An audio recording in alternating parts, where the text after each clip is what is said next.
Hello students, welcome to SR coaching classes Kanker.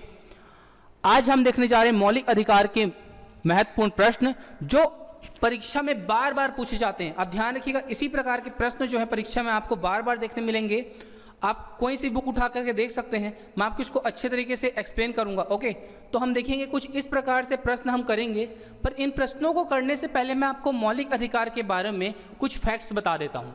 Okay, तो देखिए मौलिक अधिकार, तो मौलिक अधिकार की अवधारणा कहाँ से ली गई? तो मौलिक अधिकार की अवधारणा ली गई है, ये कहाँ से ली गई है? यूएसए से। अब ये पूछ सकता है कि मौलिक अधिकार क्यों आवश्यक है भाई? तो मौलिक अधिकार नागरिकों के नैतिक, बौद्धिक व सार्वजनिक विकास के लिए क्या है? बहुत ही आवश्यक है। और ये व्यक्ति की क्या करते हैं? व्यक्ति की आज़ादी को सुनिश्चित करते हैं। ओके, व्यक्ति की स्वतंत्रता को सुनिश्चित करते हैं। अब इसका प्रावधान कहाँ पर दिया है? तो इसका प्रावधान भाग 3 में दिया गया, संविधान के भाग 3 में। तो संविधान के भाग 3 अनुच्छेद 12 से 35 तक के इसका प्रावधान दिया गया है। तो ध्यान रखिए, बहुत ही इंपॉर्टेंट है। अगला इसमें देखते हैं, चलिए हम, कि मौलिक अधिकार कितने प्रकार के होते हैं। तो हम जानते हैं कि जो मौलिक अधिकार हैं वो कुल 6 प्रकार के हैं, लेकिन मूल संविधान में ये 6 नहीं थे, ये थे 7, जिसमें से एक हटा दिया गया। अब ये एक कौन सा था जिसे हटा दिया गया? तो ये था संपत्ति का अधिकार। ओके, संपत्ति का जो अधिकार था इसे हटा करके, मूल अधिकार से हटा करके इसे विधिक अधिकार बना दिया गया। ओके, विधिक अधिकार बना दिया गया। तो अगला देखते हैं हम, इसमें ये कौन कौन से 6 मौलिक अधिकार हैं। तो आप देख सकते हैं यहाँ पे समानता का अधिकार, राइट टू इक्वलिटी, अनुच्छेद 14 से लेकर 18 तक के। स्वतंत्रता का अधिकार, राइट टू फ्रीडम, अनुच्छेद 19 से लेकर के 22 तक के। शोषण के विरुद्ध अधिकार, अनुच्छेद 23 से लेकर के 24 तक के। धार्मिक स्वतंत्रता का अधिकार, right to freedom of religion, अनुच्छेद 25 से 28। संस्कृति व शिक्षा का अधिकार, अनुच्छेद 29 से 30। संवैधानिक उपचार का अधिकार, अनुच्छेद 32 से 33, जिसमें कि सबसे इंपॉर्टेंट है, ध्यान रखिएगा, संवैधानिक उपचार का अधिकार। ओके, क्योंकि इसके तहत जो न्यायालय जो है रिट जारी करता है। अगला देखते हैं, चलिए इसमें क्वेश्चन प्रारंभ करते हैं। पहला क्वेश्चन है, मौलिक अधिकार संविधान के किस भाग में वर्णित है? तो मैंने अभी आपको बताया, संविधान के भाग 3 में। भाग 3 में इसका वर्णन किया गया है। अगला देखते हैं, भारत के नागरिकों को कितने मौलिक अधिकार प्राप्त हैं? तो हम जानते हैं भारत के नागरिकों को 6 प्रकार के मौलिक अधिकार प्राप्त हैं। हम जानते हैं कि पहले 7 थे, पर एक जो है संपत्ति का अधिकार को हटा दिया गया। मैं आपको बार बार बता रहा हूं, ये बहुत ही इंपॉर्टेंट है, आप ध्यान रखिए।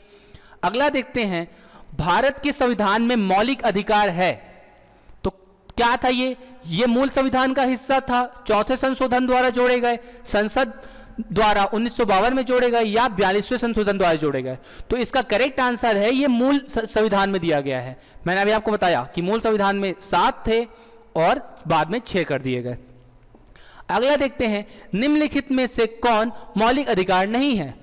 तो हम जानते हैं हड़ताल पर जाने का अधिकार मौलिक अधिकार नहीं है। बाकी जो ये 3 है, व्यवसाय करने का अधिकार, बोलने का अधिकार और धर्म का अधिकार हमें है।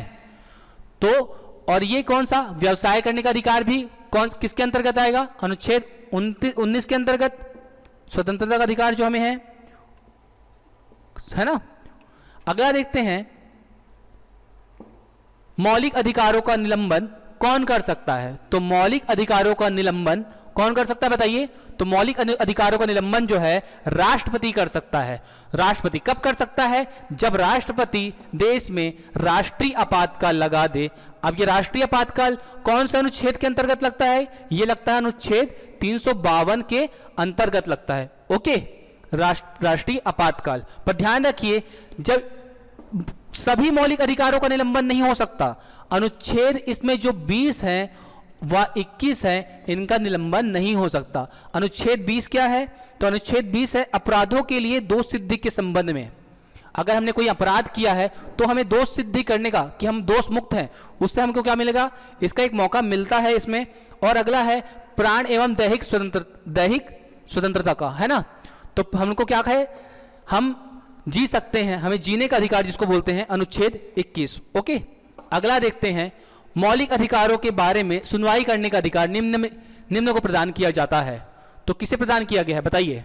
सर्वोच्च न्यायालय को। हम जानते हैं अगर हमारे मौलिक अधिकारों का हनन हो रहा है तो हम सीधे तौर पर सुप्रीम कोर्ट जा सकते हैं। ओके, सर्वोच्च न्यायालय। अगला देखते हैं, भारतीय नागरिकों को प्रदान किए गए मूल अधिकार को निलंबित नहीं किया जा सकता, निलंबित किया जा सकता है, किसी भी परिस्थिति में निलंबित नहीं किया जा सकता, या ऊपर निर्दिष्ट कुछ भी सही नहीं है। तो इसका करेक्ट आंसर है निलंबित किया जा सकता है। मैंने अभी बताया था राष्ट्रीय आपातकाल के दौरान, लेकिन अनुच्छेद 20 व 21 को नहीं किया जा सकता। भारतीय संविधान के अंतर्गत मूल अधिकारों का संरक्षक कौन है? तो बताइए कौन है? तो मूल अधिकारों का संरक्षक कहा जाता है न्यायपालिका को, क्योंकि ये हमने देखा था कि ये क्या करते हैं, रीट जारी कर सकते हैं। 5 प्रकार के रीट को हम देखेंगे आगे चल करके। मौलिक अधिकारों का प्रमुख उद्देश्य है, तो मैंने अभी थोड़े पहले बताया था आपको कि इसका करेक्ट आंसर है व्यक्तिगत स्वतंत्रता को सुनिश्चित करना, जब मैंने आपको स्टार्टिंग में बताया। अगला देखते हैं, भारतीय संविधान के निम्नलिखित अनुच्छेदों में से कौन संविधान सत्ता पर पूर्ण नियंत्रण लगाता है? तो इसका करेक्ट आंसर है स्टूडेंट्स, ध्यान रखिए, अनुच्छेद 14। अनुच्छेद हम जानते हैं जो समता का अधिकार है, समानता का अधिकार, वो दिया वर्णित किया गया है 14 से लेकर के 18 तक के, अनुच्छेद 14 से लेकर 18। लेकिन जो इसमें अनुच्छेद 14 है वो कहता है कि विधि के समक्ष समानता या विधि का समान संरक्षण, अर्थात विधि के समक्ष सभी इंसान समान है, चाहे वो अमीर हो या गरीब हो, और सभी को विधि का संरक्षण मिल सकता है, चाहे वो अमीर हो या गरीब। तो इसके लिए सभी बराबर है और सभी को विधि का संरक्षण प्रदान किया जाएगा। ओके, तो ध्यान रखिए, काफी इंपॉर्टेंट क्वेश्चन है। अगला देखते हैं, भारतीय संविधान की प्रस्तावना में प्रयुक्त समाजवाद शब्द को निम्नलिखित में से किस अनुच्छेद के साथ मिलाकर के पढ़ने से सर्वोच्च न्यायालय को समान कार्य के लिए समान वेतन का मौलिक अधिकार परिभाषित करने का शक्ति प्राप्त हुई? तो बताइए कौन सा अनुच्छेद? तो हम जानते हैं समानता का अधिकार, भाई समान कार्य बोल रहे हैं मतलब समानता का अधिकार, तो समानता का अधिकार दिया गया है अनुच्छेद 14 से लेकर के 18 तक के। लेकिन अनुच्छेद जो 18 है ये किसके बारे में बताया गया है? अनुच्छेद 18 जो है ये बताया गया है जो सम्मान मिलते हैं हमें, राष्ट्रीय सम्मान, जिसमें पद्म विभूषण, पद्मश्री ये सब आता है। तो इसमें टाइटल, ओके, तो हम ये सब टाइटल का प्रयोग कर भी नहीं सकते हैं और इसके बारे में यहाँ पर बताया गया है। तो इसमें मूल जो है बच गए कौन कौन से? 14, 15, 16 और 17 तो हम जानते हैं ये किसके बारे में है? अस्पृश्यता के बारे में है, छुआछूत के बारे में दिया गया है। तो 14, 15, 16 जो बच गए ये समान कार्य के लिए समान वेतन से संबंधित है। ओके, अगला देखते हैं, भारतीय संविधान का कौन सा अनुच्छेद छुआछूत उन्मूलन से संबंधित है? किससे संबंधित है? छुआछूत। मैंने अभी बताया छुआछूत का मतलब हो गया अस्पृश्यता, अनटचेबिलिटी को बोलते हैं अस्पृश्यता, है ना, छुआछूत। तो इसमें शता जो आ रहा है, शता, तो अस्पृश्यता का एक शता आया, शता से आप निकाल लिए 17 और 17 से अनुच्छेद 17। तो याद करने की ट्रिक है ये, ध्यान रखिए, बहुत ही शानदार ट्रिक है। अगला देखते हैं, समानता का अधिकार भारतीयों के लिए सुनिश्चित करता है। तो समानता का अधिकार क्या सुनिश्चित करता है? तो हम जानते हैं ये इसका आंसर आएगा इनमें से सभी। धार्मिक समानता भी सुनिश्चित करता है, आर्थिक समानता भी सुनिश्चित करता है और सामाजिक समानता भी। तो आंसर हो गया डी, उपयुक्त में सभी। अगला देखते हैं, धर्म आदि के आधार पर विभेद का प्रतिषेध भारत के संविधान अनुच्छेद 15 एक मूल अधिकार है, किसके अधीन वर्गीकृत किया जाएगा? तो किसके अधीन वर्गीकृत किया जाएगा? तो पहले आप जानिए अनुच्छेद 15 यह आता है समानता के अधिकार के अंतर्गत, जो अनुच्छेद 14 से लेकर 18 है, जिसमें 15 भी शामिल है। तो अनुच्छेद 15 क्या कहता है? अनुच्छेद 15 कहता है कि धर्म, याद रखिए A to Z, नहीं ये धर्म, जैसे जैसे मैं बोल रहा हूं, धर्म, मूल वंश, अगला है इसमें, है ना, जाति, लिंग या जन्म स्थान के आधार पर किसी के साथ भी क्या किया जा सकता है? भेदभाव नहीं किया जा सकता या विभेद नहीं किया जा सकता। तो ये किसके अंतर्गत आएगा स्टूडेंट्स? बताइए इसका करेंट आंसर। तो ये है समता के अधिकार के अंतर्गत, अनुच्छेद 15। ओके, अगला देखते हैं, चेन्नई राज्य बनाम चंपकम द्वयराजन मुकदमे में भारतीय सर्वोच्च न्यायालय के निर्णय के परिणाम स्वरूप निम्नलिखित में से किस मौलिक अधिकार को संशोधित किया गया? हम जानते हैं ये कब आया था? जब संसद के द्वारा ओबीसी आरक्षण को पास कर दिया गया था, लेकिन क्या किया गया? ये न्यायालय के द्वारा इस पर रोक लगा दी गई। तो जब इस पर रोक लगा दी गई तो इसके तहत क्या संसद क्या करता है? प्रथम संशोधन करता है और प्रथम संशोधन संशोधन करके ये इसे क्या डाल देता है, ये इसे 9वीं अनुसूची में डाल देता है, 9वीं अनुसूची में प्रथम संशोधन करके। ओके, और हम जानते हैं जब कभी किसी को क्या किया जाता था पहले 9वीं अनुसूची में डाल दिया जाता था तो उसकी क्या की जाती थी, न्यायिक समीक्षा जुडिशियल रिव्यू, है ना, नहीं की जा सकती थी न्यायिक समीक्षा। लेकिन केशवानंद भारती का जो मामला आया कब 1973 में, उसके बाद इसकी न्यायिक समीक्षा की जा सकती है 9वीं अनुसूची में शामिल करने के बाद। ओके, तो इसका करेक्ट आंसर कौन सा है, तो ये है भेदभाव के विरुद्ध अधिकार। अगला देखते हैं, भारत के संविधान का निम्नलिखित में से कौन सा अनुच्छेद प्रेस की स्वतंत्रता से संबंधित है, तो बताइए। यह है अनुच्छेद 19। ओके, अनुच्छेद 19 क्या है, अनुच्छेद 19 बताइए आप।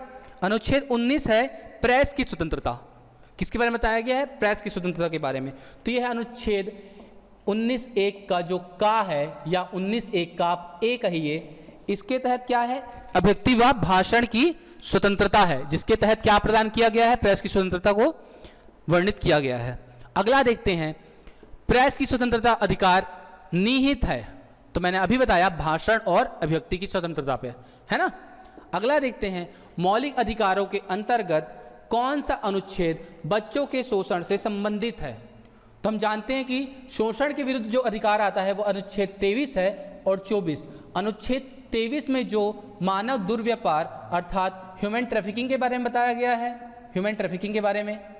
ओके, और अनुच्छेद 24 में बताया गया है कि कारखानों आदि में बालकों के नियोजन पर प्रतिबंध, कब, जब वो 14 वर्ष से कम का हो बालक। ओके, 14 वर्ष से कम का। तो ये कौन सा अनुच्छेद बताया गया है, अनुच्छेद 24 में। तो करेक्ट आंसर इसका हो गया डी। अगला देखेंगे, कारखानों अथवा खानों में कोई व्यक्ति नियुक्त नहीं किया जा सकता जब तक उसकी आयु कम से कम, तो मैंने बताया ये अनुच्छेद 24 के अंतर्गत आता है। अनुच्छेद 24 के अंतर्गत इसमें क्या बताया गया है कि वो 14 वर्ष, है ना, हो, तो क्या किया जा सकता है, उसे नियुक्त नहीं किया जा सकता।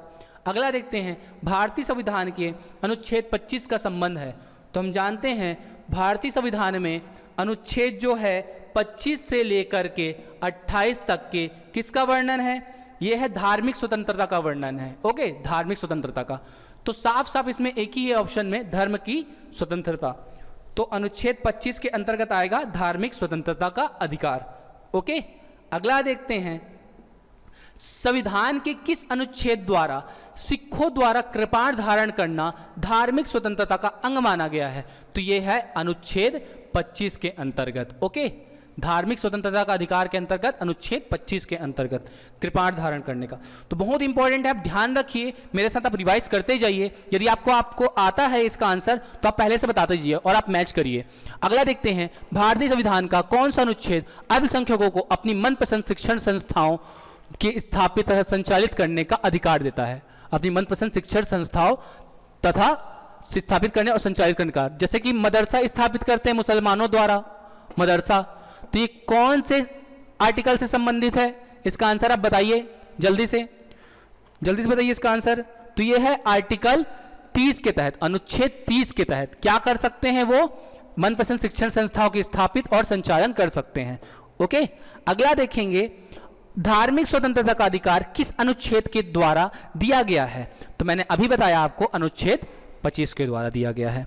अगला देखेंगे, भारतीय संविधान के किस अनुच्छेद में संवैधानिक उपचारों का अधिकार दिया गया है, तो कौन सा अनुच्छेद है बताइए, जल्दी से बताइए आप ये इसका आंसर, संवैधानिक उपचारों का अधिकार। और हम जानते हैं कि संवैधानिक उपचारों का अधिकार जो है बाबा साहब अंबेडकर ने, भीमराव अंबेडकर ने क्या कहा है, इसे संविधान की आत्मा कहा है।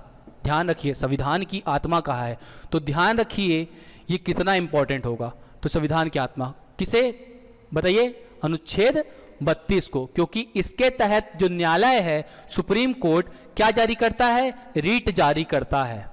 ओके, रीट जारी करता है, और ये रीट जो हैं 5 प्रकार के होते हैं। मैं आपको इसका वर्णन बता देता हूं एक बार। पहला है बंदी प्रत्यक्षीकरण। यदि कभी क्या होता है, पुलिस किसी को जबरदस्ती गिरफ्तार कर लेती है तो ऐसे में हम क्या कर सकते हैं, बंदी प्रत्यक्षीकरण याचिका सुप्रीम कोर्ट या हाई कोर्ट में लगा सकते हैं। और ध्यान रखिए ये केवल सुप्रीम कोर्ट या हाई कोर्ट में लगता है, ओके, एससी या एससी में लगेगा, केवल सुप्रीम कोर्ट या हाई कोर्ट में।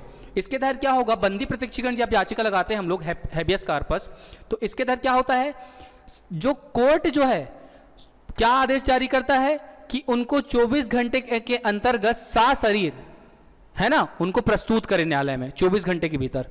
तो बहुत इंपॉर्टेंट है ये। और इसी के अंतर्गत अगला है कौन सा, परमादेश। तो परमादेश कौन जारी करता है, हम आदेश देते हैं, अर्थात कौन आदेश देता है, हाई कोर्ट या सुप्रीम कोर्ट परमादेश जारी करते हैं। किसे जारी करते हैं, किसी सरकारी व्यक्ति को, समझ लीजिए सरकारी लोक अभियोजन में जुड़े हुए व्यक्ति को, अगर ये अपने कर्तव्य का पालन अच्छे से नहीं कर पा रहे हैं उस संबंध में। और इसी के तहत एक आता है प्रतिषेध काम से रोक, है ना, रोकने के लिए। सामान्यतः ये लोअर कोर्ट को ऑर्डर जारी करता है। और इसी के तहत एक अगला आता है ना, उत्प्रेषण। और एक और है, कौन सा है बताइए अगला, तो अगला है इसमें अधिकार परीक्षा, quo warranto, okay, quo warranto. तो देखते हैं, चलिए अब आसानी से आप अगला क्वेश्चन कर पाएंगे। निम्नलिखित में मौलिक अधिकार में से किसे बी आर अम्बेडकर ने संविधान का हृदय एवं आत्मा कहा है। तो संविधान का हृदय और आत्मा किसे कहा गया है, संवैधानिक उपचार का अधिकार। ध्यान रखिए, संवैधानिक उपचार का अधिकार का वर्णन कहाँ किसमें किया गया है, जल्दी से बताइए कौन से आर्टिकल में, अनुच्छेद 32 और 33 में इसका वर्णन किया गया है। अगला देखेंगे, कौन व्यक्तिगत स्वतंत्रता से संबंधित है। तो बताइए, बंदी प्रत्यक्षीकरण। हम जानते हैं, मैंने अभी आपको बताया था, यदि पुलिस आपको जबरदस्ती गिरफ्तार कर लेती है तो कोई भी इंसान चाहे तो ये याचिका लगा सकता है बंदी प्रत्यक्षीकरण का, कहाँ पर, सुप्रीम कोर्ट या हाई कोर्ट में। तो सुप्रीम कोर्ट या हाई कोर्ट आदेश देगा कि इस व्यक्ति को सशरीर प्रस्तुत किया जाए, ओके। अगला देखेंगे 27वां, निम्नलिखित में से किस स्थिति में बंदी प्रत्यक्षीकरण याचिका जारी किया जा सकता है। मैंने अभी बताया, दोषपूर्ण पुलिस नजरबंदी में। अगला देखते हैं, निम्नलिखित में से किस याचिका का शाब्दिक अर्थ होता है, हम आदेश देते हैं। तो ये है परमादेश। परमादेश का अर्थ हम आदेश देते हैं। और हम जानते हैं कि ये सरकारी लोक अभियोजन में जो लगे हैं ऐसे व्यक्ति को ये देते हैं। अगला देखते हैं हम इसमें, निम्नलिखित समादेशों में कौन सा समादेश किसी अवैध व्यक्ति से सरकारी पद को बचाने के लिए जारी किया जाता है। तो सरकारी पद, यदि मान लीजिए कोई व्यक्ति जबरदस्ती सरकारी पद पर आसीन हो गया है जबकि उस पद के वो लायक नहीं है, तो कोर्ट जो है जारी करता है अधिकार परीक्षा। कोर्ट से मेरा आशय है सुप्रीम कोर्ट या हाई कोर्ट, ये जारी करता है अधिकार परीक्षा कि भैया किस अधिकार से आप इस पद पर बैठे हैं, अधिकार परीक्षा किस अधिकार से, ओके। अगला देखते हैं, न्यायालय द्वारा जारी किए गए परमादेश के माध्यम से न्यायालय क्या करता है बताइए। तो इसका करेक्ट आंसर है डी, किसी व्यक्ति या संस्था को उनके सार्वजनिक दायित्व या कर्तव्यों का पालन करने के लिए जारी करता है। इसमें चलिए अगला देखते हैं 31वां, संपत्ति के मौलिक अधिकार को कब समाप्त किया गया। तो हम जानते हैं 44वें संशोधन के द्वारा संपत्ति के अधिकार को क्या किया गया, समाप्त कर दिया गया। कब लागू किया गया ये, 1978 में 44वां संशोधन। तो ध्यान रखिए 4 + 4 याद करने का आपको ट्रिक बता रहा हूं, 4 + 4 होता है 8, 8 से आप याद रखेंगे 1978, 8 देखिए, काफी इंटरेस्टिंग ट्रिक है ये। अगला देखते हैं, भारतीय संविधान के अनुसार संपत्ति का अधिकार है। तो बताइए संपत्ति का अधिकार क्या है। तो हम जानते हैं संपत्ति का अधिकार जो है पहले मूल अधिकार था, अब ये विधिक अधिकार में परिवर्तित हो गया है, क्योंकि इसे मूल अधिकार की श्रेणी से हटा करके इसे 300 का में जोड़ दिया गया है, ओके। अगला देखेंगे, भारत के संविधान के अनुसार जो संवैधानिक अधिकार है किंतु मूलभूत अधिकार नहीं है, संवैधानिक अधिकार है किंतु मूलभूत अधिकार, तो हमने अभी पढ़ा संपत्ति का अधिकार। अगला देखते हैं, मत देने का अधिकार होता है। तो हम जानते हैं कि मत देने का अधिकार है, ये एक नागरिक का अधिकार है जो हमें किसके द्वारा मिला गया है, अनुच्छेद 326 के तहत मिला गया है ना, अनुच्छेद 326 के तहत। ये कहता है कि जब 18 वर्ष हो जाने के पश्चात हम क्या कर सकते हैं, मतदान कर सकते हैं, वोट देने जा सकते हैं। अगला देखते हैं, मौलिक अधिकार में कौन सी बात की स्वतंत्रता नहीं है। तो हम जानते हैं मौलिक अधिकार में हड़ताल करने की स्वतंत्रता नहीं है, ओके। बाकी हम शांतिपूर्ण प्रदर्शन कर सकते हैं, धरना दे सकते हैं ना, विचार व्यक्त कर सकते हैं और धरना भी दे सकते हैं। अगला देखते हैं, किस वाद ने संसद को मौलिक अधिकारों में संशोधन करने का अधिकार दिया? तो हम जानते हैं जो केशवानंद भारती वाद था, कब हुआ ये? 1973 में। एग्जैक्ट डेट बोलूँ तो ये है 24 अप्रैल 1973, है ना। इसमें क्या होता है केशवानंद भारती वाद में कि ये इसके बाद क्या होता है, मौलिक अधिकार में संशोधन का अधिकार मिल जाता है। ओके, पर ध्यान रखिए कोर्ट ने ये भी स्पष्ट किया था, सुप्रीम कोर्ट ने, कि इसके मौलिक अधिकार के सार में संशोधन नहीं किया जा सकता ना, सार परिवर्तन नहीं होना चाहिए। अगर हम संशोधन करते हैं तो सार परिवर्तनीय नहीं है, अर्थात उसका कंक्लूजन। निम्नलिखित में से कौन सा मूल अधिकार विदेशी नागरिकों को प्राप्त नहीं है? ध्यान रखिएगा, विदेशी नागरिकों को ना, हमारे देश के नागरिक की बात नहीं की जा रही है। तो ये है अभिव्यक्ति की आज़ादी, राइट टू एक्सप्रेशन, है ना। तो राइट टू एक्सप्रेशन क्या है? विदेशी नागरिकों को प्राप्त नहीं है। ध्यान रखिए संविधान में जब आप पढ़ेंगे, जहां भी नागरिक वर्ड आता है, मौलिक अधिकार पढ़ेंगे तो जहां भी नागरिक वर्ड आएगा तो वो क्या है? सिर्फ भारत के नागरिक को प्राप्त है वो अधिकार, वो मौलिक अधिकार केवल भारत के नागरिक को प्राप्त है। लेकिन जहां पर व्यक्ति शब्द आएगा तो वो भारत के नागरिक के साथ साथ विदेशी व्यक्तियों को भी प्राप्त है ना, वो अधिकार विदेशी व्यक्तियों को भी प्राप्त है। अगला देखते हैं, 6 वर्ष की आयु से 14 वर्ष की आयु के बीच सभी बच्चों को शिक्षा का अधिकार, ये किसके द्वारा प्रदान किया गया है? राज्य के नीति निर्देशक तत्वों के सिद्धांत के अधिकार, या मूल अधिकार, या संवैधानिक अधिकार, या उपरोक्त में से कोई नहीं। तो हम जानते हैं ये मूल अधिकार है, क्योंकि ये हम जानते हैं जब 86वां संशोधन किया गया, कब? 2002 में। तो क्या 19 अनुच्छेद 21 का के तहत इसे जोड़ दिया गया, क्या कि 6 वर्ष से 14 वर्ष की आयु के सभी बच्चों को शिक्षा का अधिकार है। बहुत इंपॉर्टेंट है, ध्यान रखिए आप इसे। अगला देखते हैं, संविधान के अंतर्गत बंदी प्रत्यक्षीकरण समादेश जारी करने का अधिकार किसमें निहित है? तो हम जानते हैं कि उच्च तथा उच्चतम न्यायालय, सुप्रीम कोर्ट तथा हाई कोर्ट, दोनों में है। अगला देखेंगे, भारतीय संविधान का कौन सा अनुच्छेद अस्पृश्यता का उन्मूलन करता है और किसी भी रूप से इसके व्यवहार का निषेध करता है? तो देखिए अस्पृश्यता में क्या आ रहा है, मैंने बताया था शता आ रहा है, और शता से हम निकाल सकते हैं 17 से अनुच्छेद 17। तो इसका करेक्ट आंसर हो गया बी।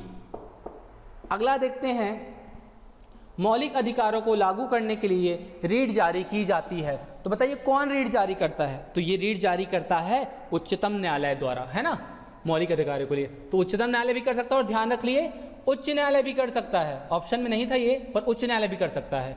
तो कौन कौन से अनुच्छेद के तहत? अनुच्छेद 32वां, अनुच्छेद 226 के तहत रीट जारी कर सकता है। कितने प्रकार की रीट होती है? कुल 5 प्रकार की रीट होती है। अगला देखते हैं, भारतीय नागरिकों के मौलिक अधिकारों के युक्तियुक्त प्रबंधों को आरोपित करने की शक्ति किसके पास है? युक्तियुक्त प्रतिबंध, है ना। तो इसका आंसर आप हमें कमेंट बॉक्स में बताएंगे, ओके, या मैं आपके ऊपर छोड़ता हूं। अगला देखते हैं, मूल अधिकारों को सर्वप्रथम किस देश में संवैधानिक मान्यता प्रदान की गई थी? तो हम जानते हैं इसका करेक्ट आंसर संयुक्त राज्य अमेरिका। और मैंने आपको इस वीडियो के प्रारंभ में बताया था कि जो हमने मूल अधिकार का अवधारणा लिया है, ये हमने कहाँ से लिया है? यूएसए से, संयुक्त राज्य अमेरिका से हमने लिया है। अगला देखते हैं, मौलिक अधिकार में संशोधन करने में सक्षम है। तो बताइए कौन सक्षम है भाई? तो सीधी सी बात है, संशोधन कहाँ पर होता है? संशोधन होता है सदन में, ओके।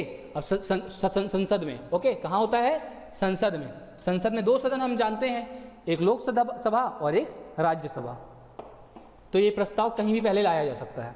अगला देखते हैं, सूचना का अधिकार किस राज्य में लागू नहीं है? तो इसका करेक्ट आंसर है इनमें से कोई नहीं। पर हम जानते हैं कि इसके पहले कहाँ पर लागू नहीं था? जम्मू कश्मीर। लेकिन जम्मू कश्मीर को जब क्या किया गया, पूर्ण रूप से भारत में शामिल कर लिया गया, है ना, उसके बाद क्या है, ये यहाँ पर भी लागू होता है। पहले यहाँ पर लागू नहीं होता था जम्मू में। अगला देखते हैं, भारत में उच्चतम न्यायालय ने निम्नलिखित मामलों में से किसमें माना कि मौलिक अधिकारों में संशोधन नहीं किया जा सकता? हमने जानते हैं केशवानंद मामले के बाद क्या माना गया कि मौलिक अधिकार में संशोधन किया जा सकता है, पर यहां पर पूछ रहा है नहीं किया जा सकता। तो ये कौन सा मामला है? आप हमें कमेंट करके बताइए इसका भी आंसर। अगला देखते हैं, संविधान के अनुच्छेद 17 और 18 में व्यवस्था की गई है क्या व्यवस्था है बताइए। तो अनुच्छेद 17 हम जानते हैं क्या है, अस्पृश्यता से संबंधित, शता अस्पृश्यता से, और 18 क्या है, टाइटल से संबंधित है। हम किसी प्रकार का टाइटल का प्रयोग नहीं कर सकते। जैसे मैं बोलूं अपने नाम के सामने राजाधिराज अक्षय गुप्ता, तो मैं ऐसा प्रयोग नहीं कर सकता। जैसे मैं बोलूं पद्म विभूषण अक्षय गुप्ता, तो मैं ऐसा नहीं कह सकता। हालांकि ये अवार्ड तो मिलते हैं पर नाम के सामने प्रयोग हम नहीं कर सकते। अगला देखते हैं, किसी अर्ध न्यायिक या सार्वजनिक अधिकारी को अपने अनिवार्य कर्तव्य के लिए मजबूर करने के उद्देश्य से उच्चतम न्यायालय द्वारा जारी की गई रीट होती है। तो देखिए इस प्रकार का ये तीसरा क्वेश्चन है, तो ये है परमादेश, हम आदेश देते हैं। ओके, ये कौन जारी करता है, रीट, उच्चतम न्यायालय या उच्च न्यायालय। अगला देखते हैं, संविधान के किस अनुच्छेद के प्रावधानों के अंतर्गत भारत सरकार द्वारा भारत रत्न, पद्म विभूषण आदि अलंकरण प्रदान किए जाते हैं। तो मैंने जस्ट अभी आपको बताया था ये कौन से हैं, अनुच्छेद 18 के अंतर्गत है। अगला देखते हैं, भारतीय नागरिकों के मौलिक अधिकारों का वर्णन है, तो किसमें है, तो भारत, मैंने वीडियो के प्रारंभ में बताया था आपको, ये क्वेश्चन बार बार आएगा, अनुच्छेद 12 से लेकर के 35। तो अनुच्छेद 12 से लेकर के 35 कुल कितने मौलिक अधिकार हो गए बताइए। आप हमें कमेंट बॉक्स में कमेंट करके बताएंगे कुल कितने मौलिक अधिकार हैं। तो आज के लिए स्टूडेंट्स इतना ही। अगला वीडियो हम आपके सामने जल्द ही लेकर हाजिर होंगे। पर अगर आपको ये वीडियो अच्छा लगा तो आप अपने ज़्यादा से ज़्यादा फ्रेंड्स के साथ इसको शेयर कीजिए और हमारे वीडियो को लाइक और सब्सक्राइब करना ना भूलिएगा। धन्यवाद।